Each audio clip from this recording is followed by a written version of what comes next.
done his open mic there.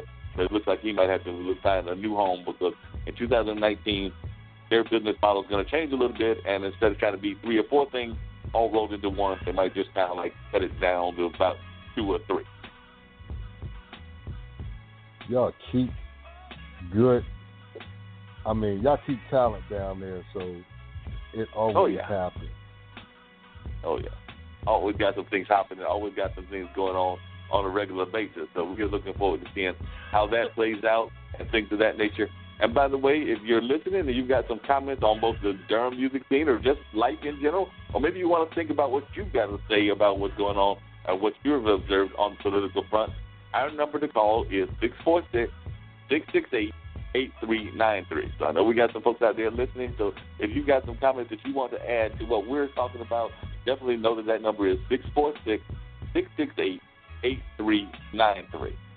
Now, earlier today I ran into a friend of mine who is also of, like our guest was last week, Maria Aisha, of Puerto Rican descent, and that's Lexi, who lives in the same apartment complex that I do and everything.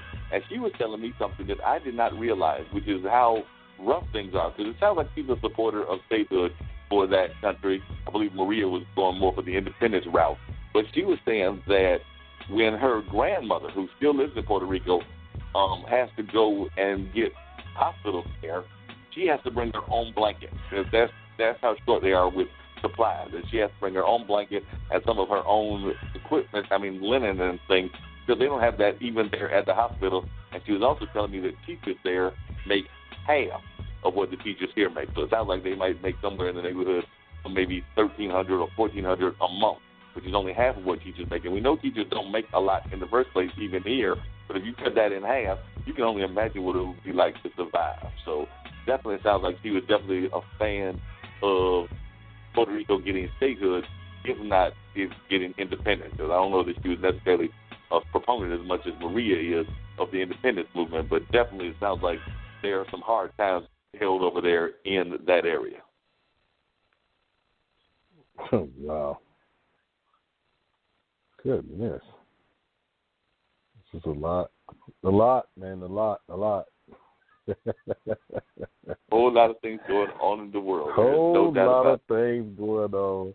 And you know what? Sometimes it makes you not want to watch the news and stuff like that because it's always like most of the stuff, like all of the judges that won the seat, all of the sisters that won all of those seats, that didn't make the news. What made the news was like, you turn on the TV and they said somebody got killed, somebody died, somebody been in a horrible fatal accident, or all of these different things. So, and sometimes it makes you not want to watch the news because nobody reports the feel good, the make you feel good stories, things that are good that need to be reported. That is very true, and you're absolutely right about that. And that is actually one of my complaints, even about our own press and everything. And when I say our press, I mean the African American press as well as other minority press. Is that we even get caught up sometimes too much in covering the bad things that happen in our society, and or covering things that are, I hate to put it this way, but in some ways they're trivial. Like I said, I picked up a couple of copies of some of the papers, and they're reporting on meetings and things that have happened, which is good. I mean, I don't mind you covering these different groups and social fraternities and social groups and everything. And I'm not just talking about like the frats and the sororities. I'm talking about it's like, it can be the Links, it can be Jack and Jill. But, report on the groups, tell what they're doing for the community, tell about that. I really don't need to know what they had for their dinner. That's true. Oh, that's an incoming call. I'm going to see if this is our. So if you put on another track, I'm going to see if this is our guy, and because he can reach me. Will do, brother. All right.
Bass players, best thing you can do for your overall sound. You've got to see this. New Basstone Incorporated makes Nightwalker bass guitar tube preamps. This preamp will give your sound such a boost, it's just incredible. Try it today. Try it today now. A great sounding bass guitar will make for a great sounding band. Make your band sound at its best. Best thing you can do for your bass guitar sound. NewBassTone.com. NewBassTone.com. And we are back. I believe we do have someone at the door. So we're going to find out who that is. Yeah, let's find out who it is. Thank you for calling Straight Talk with Dean and Mark. You are on the line. Who are we speaking with this evening? This is Nathaniel Crawford. How you doing, sir? Mr. Crawford. I am glad that you called. I was looking forward to hearing from you as well. It looks like you're doing a lot of great things in your community, so definitely looking forward to hearing about what you got going on.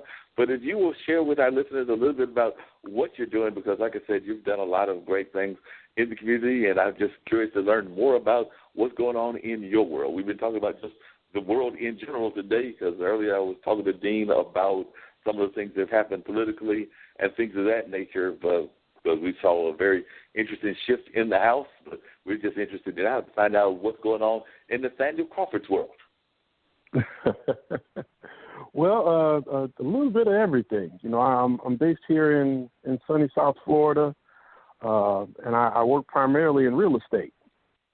I remember that, because one of the things that you told me about is that you have actually got an app going on, because we've oftentimes, even on our show, talked about gentrification, and I know that that's something that you even is part of the reason that you created the app that you've got going on, because a lot of times that happens, whether we're talking about North Carolina, where I'm at in Durham, whether we're talking about Jersey, where Dean is, and of course we know there's all that gentrification around New York, which is also just outside of, the state over from New Jersey. But also, we always hear about it in southern Florida. Matter of fact, I was talking earlier today with, not earlier today, it was actually yesterday, because I do the mass transit things. I was talking to one of my bus drivers that I catch the bus with, and she actually moved from West Palm Beach. Most of the time when people think of West Palm Beach, they think about, the rich, the lifestyle of the rich and the famous, because a lot of them were based in West Palm and everything.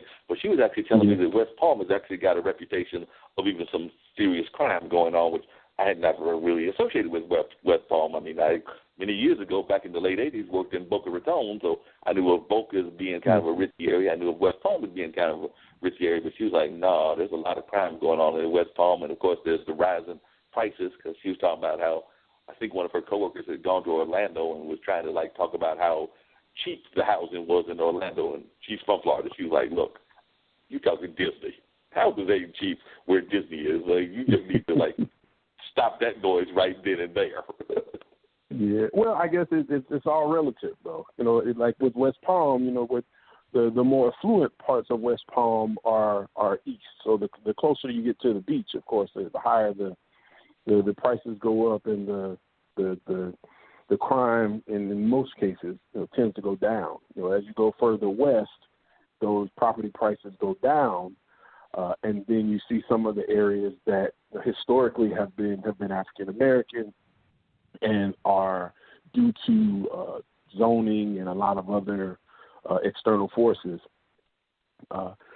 have fallen into disrepair in some cases. There are some areas there that aren't necessarily that bad, but those are also, to your point about gentrification, are some of the areas that developers then come in and try to target. So one of the things that we've been really focused on is, outside of the app, because I sort of created the app towards some of the new and pre-construction luxury stuff, because that's sort of my bread and butter. But my conversations with developers that are building some of these $1 million condos and stuff, and even some of the high-end rental buildings, is just listening to how they talk and how they target neighborhoods.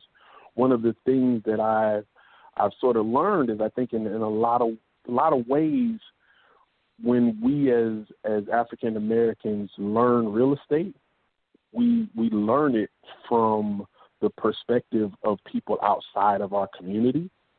Yeah. So when those lessons to learn how to rehab and flip properties, in many cases, we're helping to speed up the gentrification of those places, because by definition, if you get into flipping, what are you doing? You're trying to find a cheap property, you're going to rehab it, and then you're going to sell it. Well, usually those cheap properties are located in our neighborhoods, and the people that you're going to sell it to after you rehab it are not from our neighborhood.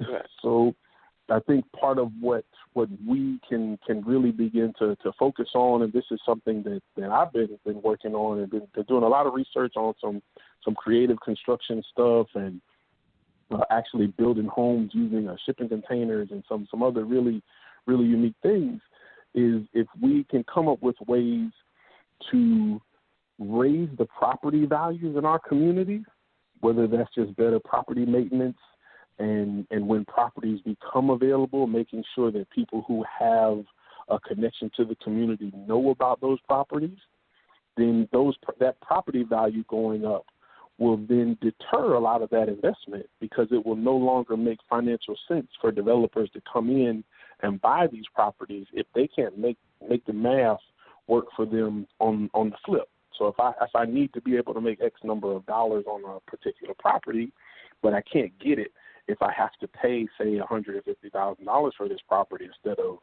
$25,000, then they look in other places. So I think something that we can run. There's some very, very interesting things going on throughout the country. I'm based here in South Florida, but I grew up between South Florida and Atlanta. There are some really interesting things going on in those two communities specifically, about people trying to do that, trying to really focus on helping people in the community to understand how the real estate game works and how to make it work for them, so that they can manage, some of that. I don't believe necessarily that you can stop gentrification, but I do believe that you can manage it significantly if you understand how it works and the best ways to combat it.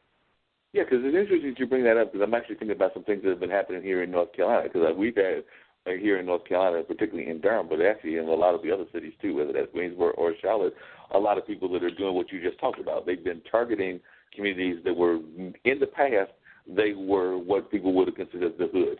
So, like, we have a neighborhood here that we used to be called Kew Gardens.